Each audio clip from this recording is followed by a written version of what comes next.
Welcome to the Infrastructure Podcast. My name is Anthony Oliver, and today we're going to talk about design, specifically the need to embed good design at the heart of infrastructure investment. And to help us to unpack and explore this issue, my guest today is Harbinder Birdi, architect and founder of the Birdi and Partners practice. Now, loyal listeners may well remember that Harbinder was a guest on the podcast last April, just after he took on a task for the Institution of Civil Engineers to explore the role of infrastructure design champions, a role set out by the 2020 National Infrastructure Strategy and reinforced by the National Infrastructure Commission, which said board-level design champions were crucial to gaining better outcomes from our public investment. So let's get an update on this work. Well, last time we spoke, we discussed the power of infrastructure to change lives and reflected on projects such as Crossrail, which has delivered infrastructure that delights and improves the lives of the public. And Harbinder's view then was very clear that every infrastructure professional has to do more than simply pay lip service to the notion that good design matters. It has to be a fundamental driver for every investment decision and be linked implicitly to creating the better social, economic and environmental outcomes that flow from investment. His design champions work has moved on and culminated with a report called Defining and Developing the Design Champion Role that was produced for the ICE in October, which amongst other things states that the creation of legally responsible design champions across all projects is critical to achieving a step change in infrastructure delivery. So let's find out a bit more. Harbinder, welcome back to the Infrastructure Podcast today. Anthony, thanks for having me back. Well, let's get straight in to talk about design champions and your October report. I mean, how do you define a design champion, and why have you concluded that they're a vital element in the nationally significant infrastructure project delivery? Well, I think it all started off from the National Infrastructure Design Group, where they realised that what was required at the very sort of top table within major projects was actually to have somebody who sits on the board, who's able to have a critical view of the design of the delivery of the projects and ultimately how those projects are going to serve the users. And currently that doesn't exist. And so now the National Infrastructure Commission, as well as the IPA, have made those recommendations to the government, and now it's actually a mandated role. And what the design champion would do is essentially be impartial. They'd be somebody who's almost acting like a non-exec director. They're impartial, they're independent. But what they're able to do is offer support to not just the executive design team, delivery team, but also to be able to relay to the board design decisions that are being made and the direction of travel when it comes to effectively the implementation of the delivery of the project. Well, I mentioned that you did this for the Institution of Civil Engineers and you spoke to lots of professionals. Well, who did you speak to? And how did you find out, what the industry really values when it comes to design? The aim was always to interview between 25 and 30 professionals from across the board. And so what we did was we interviewed architects, engineers, project managers, clients, people that actually sort of sit on the board and people that have actually sort of been a design champion on board before.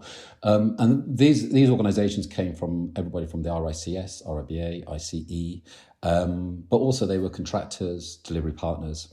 So what we really wanted was a very diverse range of industry professionals.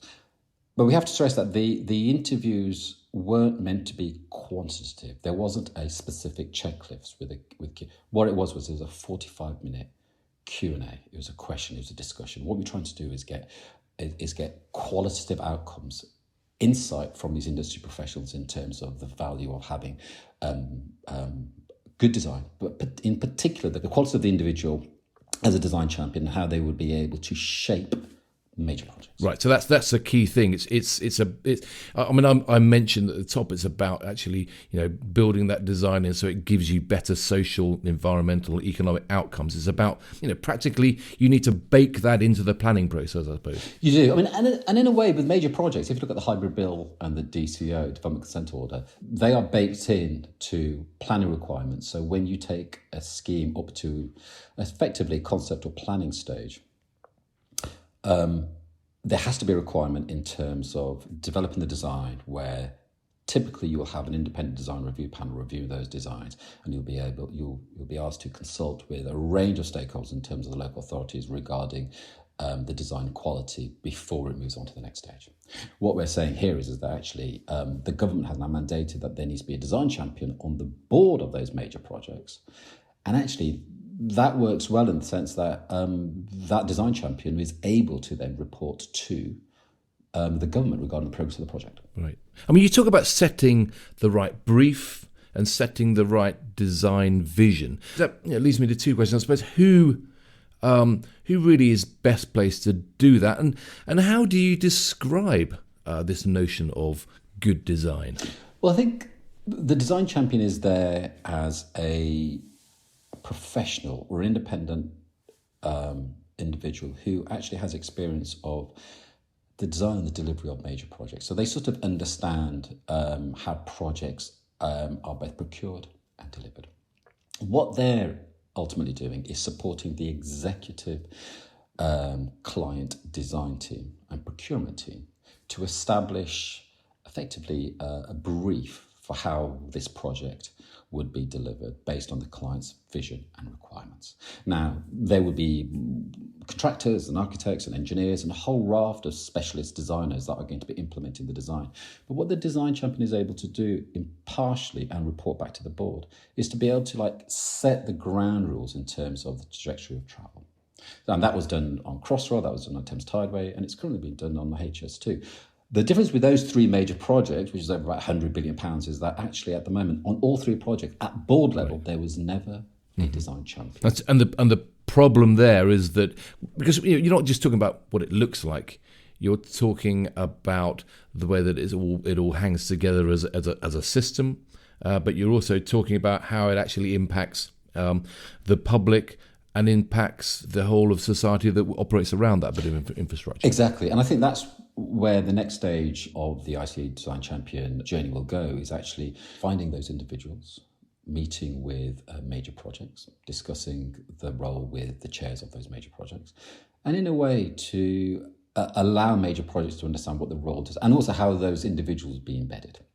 So that's very much the next stage. But you're right, it is very much qualitative. I mean, you and I know Rory Sutherland, and Rory Sutherland always talks about actually you can't quantify social. It's very, very difficult to quantify. However, what you do need is somebody that appreciates through their experience of delivering these major projects the social value and the value that good design has to be able to take that at the top table. Yeah, which I suppose brings me into another query around, you talk about setting the right governance and oversight. I mean, how do you make sure that this unquantifiable, kind of quite subjective element of, a design champion's view about what the vision is for the project, how do you do that without derailing the entire project delivery? I don't think it would derail it. If anything, I'd enhance it. I mean, what was interesting talking to lots of people, especially when I was on the interviews from the contracting side, they said, actually, we want a design champion who's embedded in the project 24/7. They've got to be working there full time, because what we really want is for somebody to make a decision quickly. Because the thing that delays projects is prolongation, is someone not making a decision. Yeah. And that's someone making a decision early, presumably, rather than very early. Johnny come lately. Yeah, exactly. I mean, it's fair to say that most infrastructure projects is because a lot of the time they get delayed in 10 years down the line is because some of the key decisions early on in terms of integration, the brief, etc., they're not made then. And that's where actually a lot of the creative heavy lifting has to come. Yeah. I mean, delivery across the whole industry is transforming, of course. We've got, this whole notion of really trying to embrace digital engineering, trying to embrace platform design, modern methods of construction. In fact, I think you're talking on a panel in March about the role of digital technology in engineering and architecture. To what extent do you think technology maybe hinders or even perhaps helps the ability to drive and champion this good design? I think it could hinder good design if the emphasis is very much on spending lots of time trying to create lots of data without some of the key decisions in terms of the brief being made. So I think technology has to go hand in hand with people, the creative leaders on these major projects, actually talking about what is actually really needed. And I think a lot of projects suffer because people go far too quickly into the weeds in terms of drawing everything. And what happens then is that when you need to change it, you're unraveling a lot. Yeah. And so I think the emphasis needs to be more on what is it that the city actually needs from this project, and then we can deliver. Which is, suppose, when you look at modern methods of construction and platform designs, there's a possibility that you can rush ahead because it's easy. We did it here, so let's do it there, and maybe go down the wrong design path. I think that happens a lot. Because essentially, it's easy to put a team on a project to then draw it.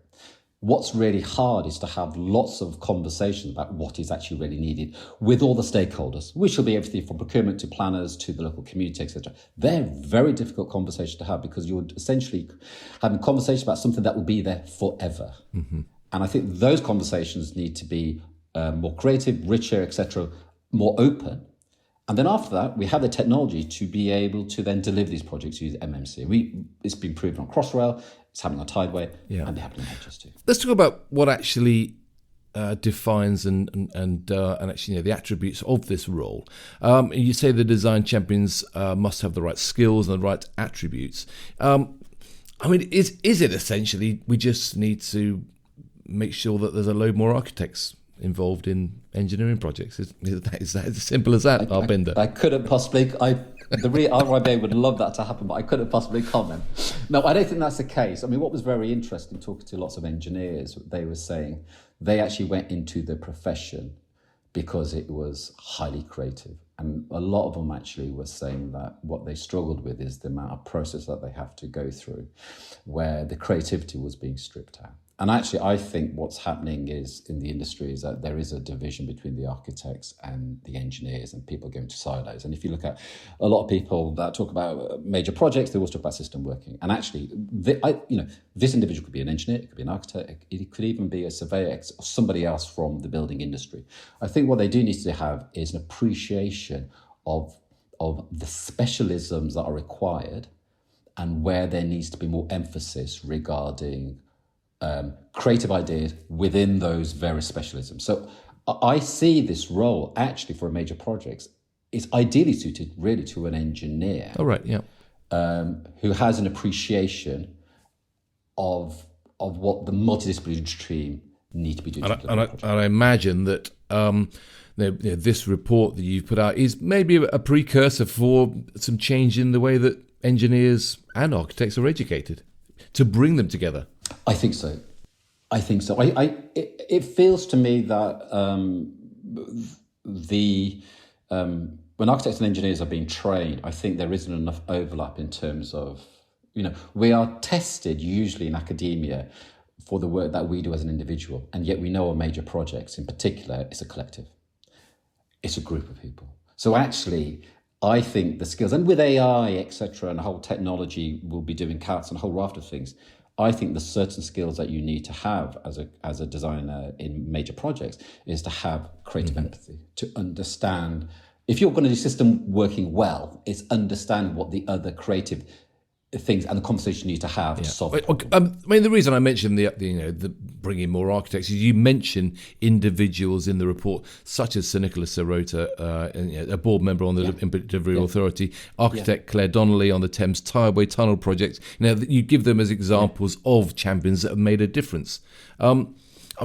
How do you describe the difference that they made? I presume it must go beyond just bringing this kind of like this light and fluffy air of kind of creativity to the project. Yeah, I don't think. Yeah, in a way, I'm like Nicholas Sirota. His background is from the arts, and his role there on the delivery of the Olympics, and the chair there at the time, I think was John Arnott. Who was delivering the project. But Nicholas was there because I think that what the project realised was that actually there needed to be a legacy left. And actually there was an opportunity here to create some fantastic architecture, which was going to leave a legacy and create a new community. And so his job was, I think he was at the director of the Tate Modern, and he effectively delivered that. Yeah. Was to ensure that the architecture was of the highest possible quality. But actually, it was integrated, and actually, the architects that were working there, they were complementary in terms of the project as a whole. Claire Donnelly, a huge project, Thames Tideway, split into 3 sections. she originally developed effectively the outline concept, but then what she did was that she procured the services of a range of designers for them to create identifiable individual designs that could be delivered using modern methods of construction for the whole project. And why that's because London is so diverse. The sites were reflecting the areas in which they were within this historic. Which is where you came in with your work at Hawkins Brown to develop some of those oversight, Yes. The Riverside development projects, which are going to be the reference to that project, the legacy. Exactly. And in a way, what they're doing is they're not designing. So what's interesting about the design champion, they don't hold the pen and go, no, I want it to look like this and it should be like this. What they're doing is they're creating the environment for good design to flourish. Right. That answers the brief. And that's ultimately what they're doing. They're not being prescriptive. They're enabling good design. How do you see them in this role then when they're prescribing then? I mean, how do they interface with the existing actors within the project delivery process? Because there's a lot already. You've got the planners, you've got the project managers, you've got the architects, you've got the engineers, you've got the whole supply chain. Do they sit on top? Are they embedded in the middle? I mean, where do they go? Well, on the interviews, we had like two responses. Like there was a few. There's about 3 or 4 of the interviewees that were saying that it has to be embedded full time because they need to make decisions there and then. But then actually others were saying no. What they need to be is be impartial, like a non-exec, where it's like 1 day a week, maybe 2 or 3 days a month. So they're able to be impartial. But what they're very much doing is after setting the brief, they're being very supportive. So what it is that it's for the executive design team who are delivering to be able to meet with them to say, look, these are the challenges and these issues. It'd be great to get your impartial guidance. But also with all these major projects, you'd always have the independent design review panel. Now I sit on the HS2 independent design, and I've been doing that for the past 6 years. I'm one of 4 architects of a group of 40. And I think I've now reviewed, all of the stations on the HS2 line.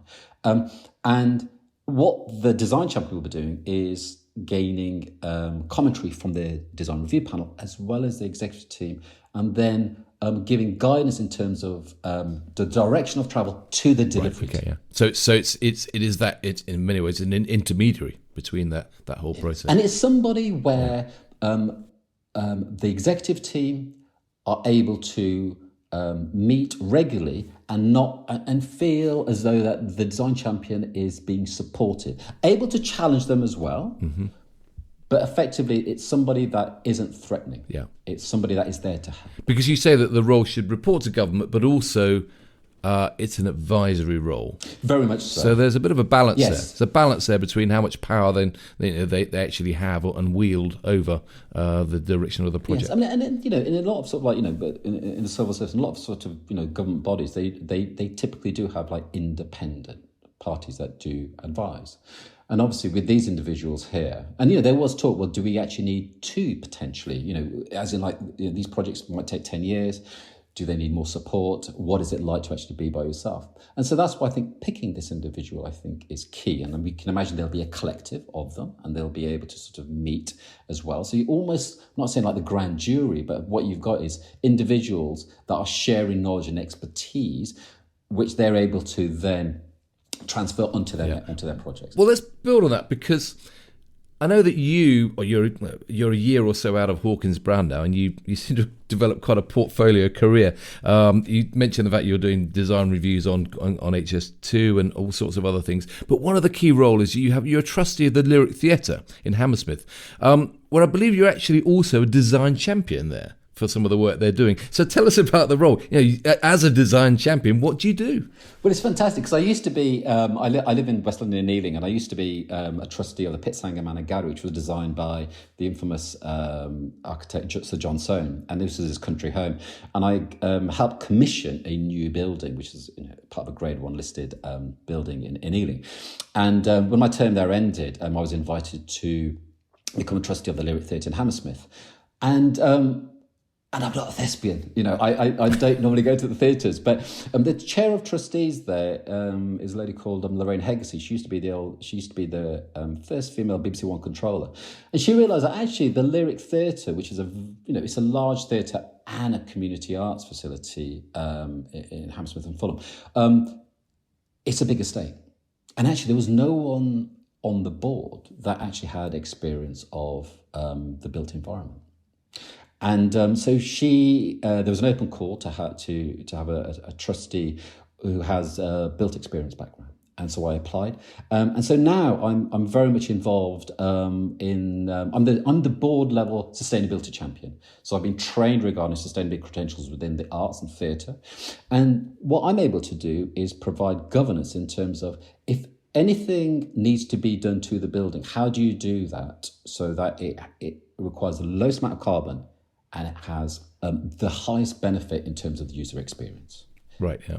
And is embedded within the sort of the ethos of the architecture of the building. And that's all wrapped up in this, what you might describe as the design champion role as well, is it? Yes, it is, very much so. And I think what the board, the trustees now are able to have is somebody from the built environment world to be able to comment on essentially what is after the payroll. Some of the biggest cost is actually to the estate.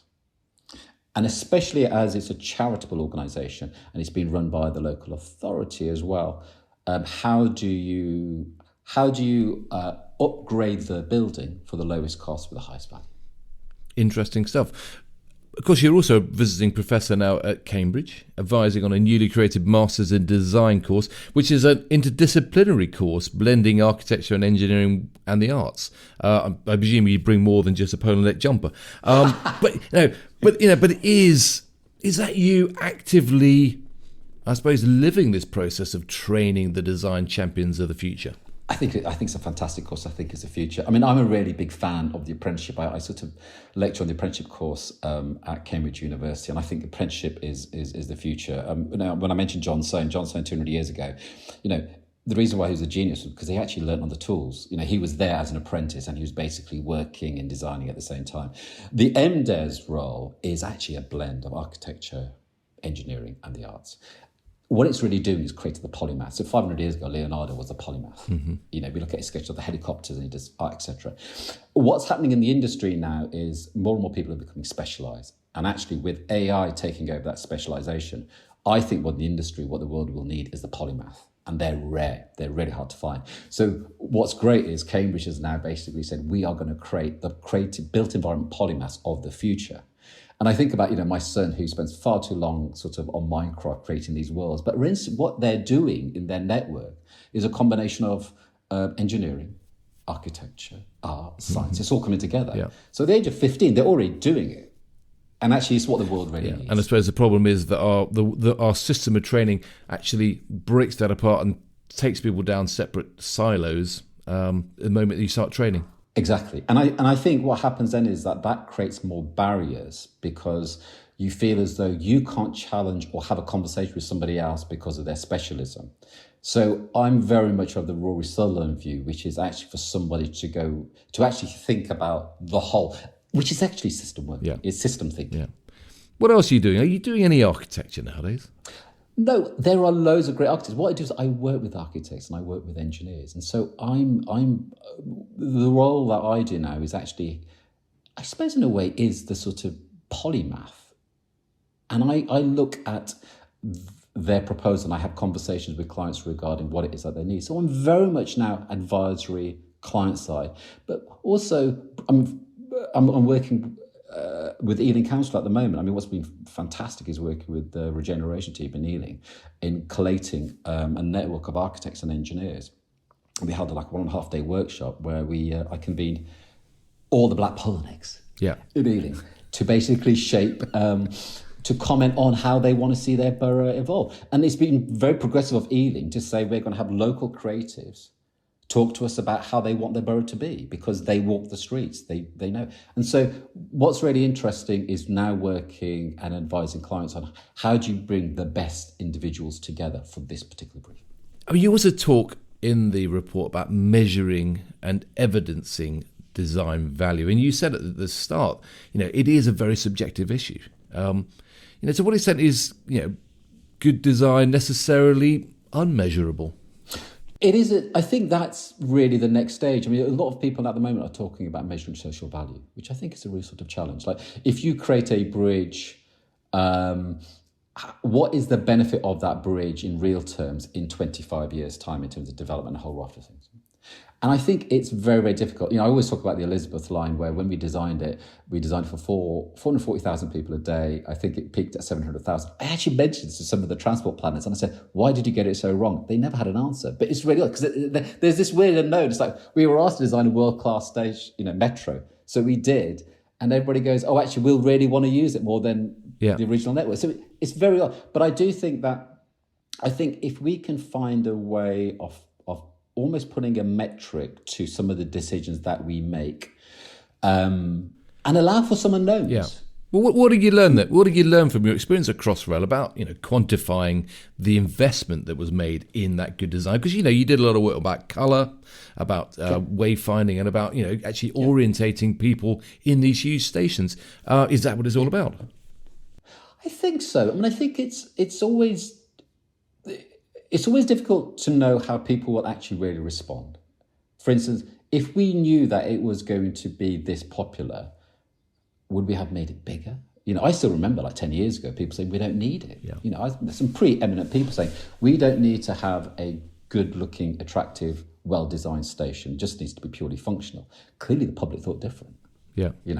And I do think that what we do is we don't really maybe value the return on creativity. And I think what we can be doing is promoting, thinking about the value of the built environment a lot more in terms of value. So do you think that the view of that good design, that investment in good design on a project like Crossrail has changed since the project opened to the public? Do you think that view has changed within Transport for London? Do you think it's changed within the project delivery profession? I think so. I mean, I've never met anybody that complains about the Elizabeth line. I just don't met anybody. I mean, for them, it's a game changer. If anything, now what happens is that there's a pressure on the rest of the network. So at the moment, where I live in Ealing, I'm blessed with this magic carpet, but I've got the central line. So everybody's like, the central line is really terrible, because there's a huge gulf. And no one jumps on the central line because everybody jumps on the Elizabeth line. And so I think what it does do is that it puts a real sort of pressure on the rest of the network to actually keep up. Yeah. And there's an argument to say, Crossrail 2 is probably a no-brainer, the Bakerloo line extension. You just realise that if you build great infrastructure, people will utilise it. Yeah, well, investment in other cities is available too, apparently. Bringing in those kind of that design quality and those design outcomes to Manchester, to Liverpool, to the whole of the north would probably be a good idea too. Well, I sit on the Centre for New Midlands Transport Advisory Group, and there was a conference just recently that I attended where what they were saying is that they've got a big devolution fund, they've got lots of money to spend on infrastructure there, but what they're saying is that there's a skills shortage. But what they're saying is that actually in the West Midlands, we still need people who actually know how to design all this infrastructure, embed it, and I think that's one of the biggest challenges outside of London. But there's also a massive issue around planning confusion and complication. That's clearly holding back the UK. I mean, how might design champions help to clarify and press forward that investment across the UK in modern infrastructure? I think what a design champion is able to do is be an ambassador for the project, for the public and the planners and the community. I think what they are able to do is describe the actual benefits that are going to be made to the community. And I think a lot of the time, communities object to major projects because they're not being listened to. And I think what the design champion is able to do is facilitate that listening of the community and to tell a story about how the change that the infrastructure will make them. Yeah. I mean, I get that, but there's also an argument that might suggest that it's just another potential layer of complication and potential delay. What, the design champion? Potentially. No, I mean, if anything, I think what project teams always want is a clear, concise instruction. What they really want is clarity. And the design champion is able to do that with respect to project. Well, for example, how would better design champions have eased the path for a project such as the Stonehenge Tunnel? I mean, I remember writing about the discussion around the Stonehenge Tunnel in 1994. The great debate. And it was all about the design of it and how it worked with the environment and how it worked with the community. And 30 years later, we're still having the same debates. So how would a design champion, or better design champions, have eased the flow and met those many conflicting interests over the last 30 years? I mean, it's typical for the people that object to infrastructure to be a minority that are very vocal. When I look at Ealing, like nobody criticises the Elizabeth line. If anything, what they criticise is the fact that the house prices have gone up and they can't afford to live near it. So actually, I'm very interested in a planning context where the design champion is able to actually hear the voice of the majority, and for that majority to be able to be vocal, right, and to be able to have that conversation with the minority. Because what I see happening at Stonehenge is like a no-brainer. Like, why would you want to do that? But for some reason, how is it that you can have a conversation with those that object to it to say that actually this is the better thing to do for all these reasons? Right. So with a project like HS2, would a design champion have killed the project a long while ago? Oh God, I don't know. No, I don't think so. I think the design champion would be on board to promote the design quality of that project. Right. So I think the decision to actually create HS2 will have those conversations would have happened long before. Right. I'm sure that Rory Sutherland would have said he would have introduced champagne wielding attendants floating up and down the train. Anyway, I digress. Let's talk about the future for infrastructure design. We're approaching a general election. Have you got some advice for professional engineers, that are trying to switch our leaders onto the need for clearer energy policy, clearer transport policy, clearer social policies, and the need for investment in good design to make that infrastructure work better? What would you say? I think, when I look at London has, the mayor has an independent design review panel. All the local authorities have design review panels. And so for instance, I for 5 local authorities, I am an independent design review panel member where I review infrastructure proposals coming forward. It's fair to say that if you look at the regions, they don't really have that level of design critique on some of their projects. And I do think that for engineers, what they do need to do is promote good design with their transport planners and local authorities. And those conversations need to happen right from the outset, because effectively a lot of infrastructure now is being delivered on the premise that you're going to have development, like transport-orientated communities around some of these transport nodes. And how do you connect the city and how do you get people out of the car? And those challenges are very, very complex, which require lots of creative thinking early doors. And I think what engineers need to do is promote those conversations with the community and the local authority. Because that's all about trying to work together to influence better investment decisions in the future. Yeah. What's next for the design champion work? Then you've got the report, you've got some theoretical findings. How do you turn them into practical change? How else can infrastructure professionals, I suppose, get involved in this whole process of really rolling out and driving and embedding design champions? Well, the ICE have now published this report, so everybody can download the report and review. And there's going to be a series of talks and roundtables that the ICE have put into the diary over the next sort of few months. The National Infrastructure Commission has suggested that the IC take on the next stage of the design champion role. And I see this being, the next stage being an opportunity where chairs of boards are now approached to, I suppose, be sort of informed of the design champion role. And then there will be a period where the criteria for the design champion will be specified, and what we'll be doing is looking for design champions and then embedding them into appropriate projects. And is it likely there'll be like a register of approved design champions? Yes. So the aim, the recommendations were to have a group of design champions who would then be embedded into projects, but they will come together collectively every quarter where they can exchange lessons learned. But what they'd also be doing is mentoring and supporting younger design champions that will be coming to the fore, because some of these major projects will take a decade. Yeah. So sometimes you have to hand the baton over. So there'd be this ecosystem of design champions, both in the UK and internationally, all cross-fertilising ideas from good practice from across the globe. So it has a phenomenal potential to make change. Well, Harbinder, it sounds like there's quite a lot of work to do yet, quite a lot of ground to cover yet, but it sounds like you're making a really good start. So thanks very much for popping back to the Infrastructure Podcast to update us. Great to hear how the project is moving on. Thanks for joining me. Thanks very much, Anthony. Great, well, that's all we've got time for today, but we do have more from the Infrastructure Podcast in the pipeline, more guests to talk to as we continue to probe the big issues facing across the sector. If you haven't done so already, do check out the Infrastructure Podcast website, www.infrastructure-podcast.com, where you'll find background information and all the latest podcasts to listen to and to share. So, thanks for joining us. Thanks again to Harbinder, and I look forward to seeing you again very soon.